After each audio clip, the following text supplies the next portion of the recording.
Hello everyone, welcome to Inclusive Bharat. In this video, we'll be discussing the important editorials of the Hindu newspaper for 14th December of 2023. So I've taken three important articles from the Hindu newspaper.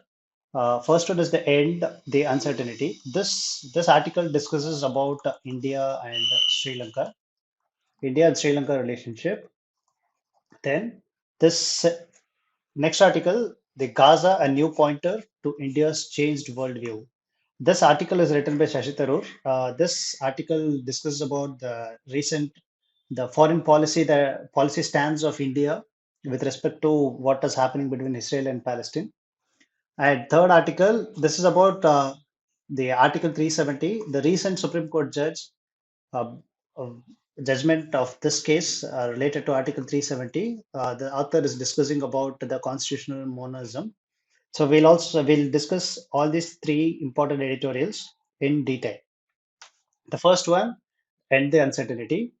So recently, the Madras High Court have made a decision that highlights that how the legal system can help individuals who are in need. So actually, in this article, there was a person named T. Ganeshan, his age is 69. He for this person, the court has directed the authorities, the government, to recognize him and his family as Indian citizenship and making the T. Ganeshan and his family eligible for certain benefits that is provided by the Tamil Nadu government to repatriate from Sri Lanka. So, what is the background of this case? See, T. Ganeshan he arrived in India in the year of 1990 after being issued an Indian passport in 1982 under the bilateral treaties that had between India and Sri Lanka. That is the Indian origin Tamils in Sri Lanka. So, despite having a genuine passport, he was treated as a Sri Lankan refugee by the Indian authorities and leading him to approach the court. This is the background of this case. What is the court decision? The court rejected the authorities' argument that Ganeshan's identity was in doubt due to the perceived age differences in the passport size photo. I mean, in the passport photo. So the judgment stated that Ganeshan is indeed an Indian citizen, and uh, and his case is not unique. Around 5,130 individuals from Indian origin Tamils category have applied for this kind of citizenship in India. So here we'll see what is the judicial history of this case. This is not the first time that the Madras High Court is intervening in this kind of situation. That too, specially, there is a justice. His name is G.R. Swaminathan. He has intervened to help individuals in the refugee campaign. In the past 15 months, the judge has declared several petitioners as Indian citizens under the provisions of Citizenship Act. What is the government position on this case? The Union government generally considered these refugees as illegal immigrants, even though they had entitled to certain benefits. The current state government of Tamil Nadu, that is the DMK, they had made a study that revealed that around 8,000 refugees are eligible for Indian citizenship, and the Union government stands as to adhere to the principles of non-refoulement. The Citizenship Amendment Act of 2019, the article mentions that this act of 2019 that did not include the Sri Lankan refugees. The Union government argues in favor of voluntary repatriations to the Sri Lanka rather than including them in the citizenship.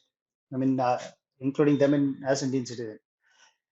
So, what is this recommendation of this article? This article suggests, the Indian government should act on the study that was conducted by the DMK government, and they have to identify the individuals for the citizenship, ensuring their consent and facilitating talks with the Sri Lanka for voluntary repatriation. This article also emphasizes a proactive approach to help those currently labeled as refugees to lead a dignified life. In summary, this article discusses a legal case where a person seeking Indian citizenship faces challenges despite having a genuine passport. It also highlights the broader issues of the legal status of refugees and recommends a proactive measures by the Indian government to address these challenges. So this is about this article. Now let's move on to the next article. Gaza, a new pointer to India's changed worldview. So this was written by Shashi Tharoor. He's actually a third term member of Lok Sabha from Thiruvananthapuram. He's also a former Under Secretary General of United Nations, and he's also former Minister of State of External Affairs and a former chairman of the Parliamentary Standing Committee on External Affairs. So here the author discusses that, we'll see the background of Indian foreign policy post-independence. So the author says, after gaining independence, India was cautious about aligning with any major powers due to its history of being colonized by the West. So actually, India aimed for a strategic autonomy and staying neutral in the Cold War and practicing what is called as non-alignment. So what was the initial stance of India on Israel and Palestine? In 1947, when UN partitioned Palestine, India voted against it, likely due to its own history of British-driven partition. Despite this, India recognized Israel in the early years, but maintained a limited relationship, focusing on supporting Palestine. That was India's initial stance. What is the recent shift in relationship with Israel? With the rise of the terrorism that was supported by Pakistan, India found the common ground with Israel. So even we faced the same thing, and Israel also facing the same thing. India found that these are the common grounds, and Israel is facing the common enemies. This actually led India to, gradually improvement in political, diplomatic, and military relationship with Israel. What are the recent developments in India-Israel relationship? Indian Prime Minister recently, they had strengthened the ties with Israel, including the defense cooperation and intelligence sharing with Israel. What about the recent events that happened in Israel and Gaza? See, Israel faced an attack on October. India quickly expressed its solidarity. But however, as conflict escalated, India faced pressure to reconsider its one-sided support. So, Indian External Affairs Minister issued a statement supporting a two-state solution for Israel and Palestine. And India also abstained from UN voting for immediate ceasefire, which actually surprised many Indians' historic stances. So the factor influencing India's changing foreign policies, the why there is this foreign change in this foreign policy, because initially we were good and supporting the Palestine, but we are just moving towards Israel nowadays. And why is it? See, the rise of China has shifted Indian foreign policies, aligning it more with the United States. India joined a dialogue with US, Israel, and UAE and announced an economic corridor involving the Middle East. So, as a conclusion, this article suggests that, Indian foreign policy, especially regarding Israel and Palestine, is evolving, possibly due to the changing global dynamics and alliance. So, the essence of this article highlights how India's foreign policy, once characterized by non-alignment and the support for Palestine, now it is shifting because of the influences like rise in China and evolving geopolitical alliances. The recent events in Israel and Gaza have brought these changes into our focus. So this is what about this article. So the last article, the Article 370 judgment in the case of constitutional monism.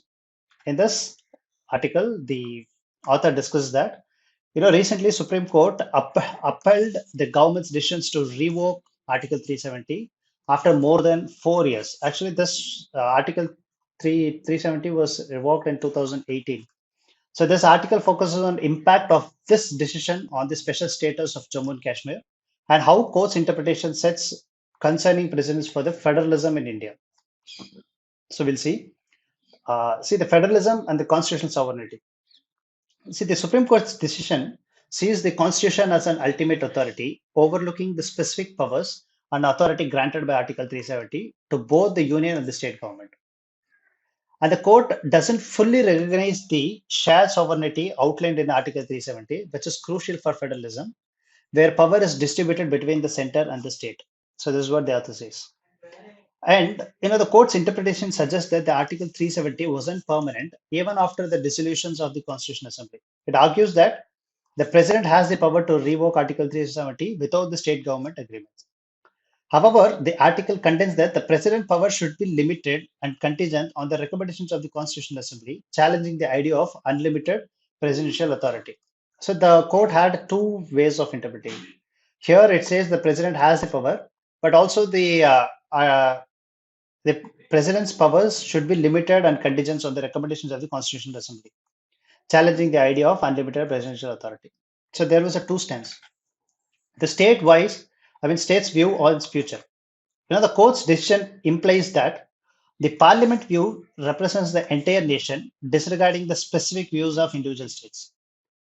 The article argues that this approach undermines the sovereignty of the people of Jammu and Kashmir, suggesting that their voices are now considered less important compared to the interest of the entire nation. As in conclusion, this article says that the court relies on monistic interpretations of the constitution, treating it as a single authority, raised concerns. It not only approves the revocations of Article 370, but also diminishes the significance of people of Jammu and Kashmir in decision making, which is troubling in the context of historical higher thresholds for the recognition of the state. In simple terms, the article has expressed worry about the Supreme Court's decisions on Article 370 may impact the balance of power between the center and the state government in India, especially in this case of Jammu and Kashmir. It suggests that the court's interpretation could undermine the voices and the rights of the people of Jammu and Kashmir and suggests it sets a concerning precedent for the federalism in the country.